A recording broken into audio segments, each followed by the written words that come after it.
દર્શકો, તો અમરનાથ યાત્રાએ ગયેલા વડોદરાના તરસાલીના મહેશ સદાશિવ ઉત્તેકરને બ્રેઇન સ્ટ્રોક આવ્યો હતો. બ્રેઇન હેમરેજ થયું હતું. ગુફાથી માંડ 30-35 પગલાં દૂર. તરત જ એમને સારવાર આપીને લઈ જવામાં આવ્યા હતા હોસ્પિટલમાં. શ્રીનગર હોસ્પિટલમાં 12 દિવસ રહ્યા. Almost brain dead. દર્શક મિત્રો, એમને લાવવાની પણ વિચારણા થઈ હતી. એમનો ભાઈ પણ પહોંચી ચૂક્યો હતો. એમનો દીકરો પણ હૈદરાબાદમાં અગ્નિવીરની ટ્રેનિંગ લેતો હતો. ત્યાંથી એને સૂચિત કરવામાં આવ્યું હતું કે વડોદરા પહોંચો. 12મે દિવસે એમને ડેડ ડિક્લેર કરવામાં આવ્યા. દર્શક મિત્રો, સતત સંપર્કમાં રહ્યા ગીતેશ પટેલ અંબુ, મિલિંદ વૈદ અને વડોદરાના તરસાલીના કાઉન્સિલર નિલેશ રાઠોડ.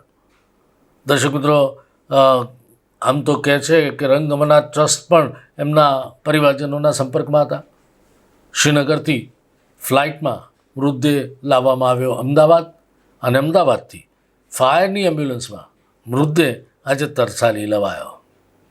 દર્શક મિત્રો, પરિવારજનો અને મિત્રોનું આક્રંદ સૌને પીગળાવી ગયું. દર્શક મિત્રો, શ્રાઇન બોર્ડે આ મૃતદેહને અમદાવાદ બાય એર મોકલવાની વ્યવસ્થા કરી. અને શ્રાઇન બોર્ડ સામાન્ય રીતે એક્સિડન્ટના કિસ્સામાં આવી સહાય કરતું હોય છે. આ કિસ્સો મેડિકલનો હતો. તેમ છતાં શ્રાઇન બોર્ડમાં મિલિંદ વૈદ અને અન્યની રજૂઆતને પગલે શ્રાઇન બોર્ડે આ વ્યવસ્થા કરી આપી હોવાની ચર્ચા છે.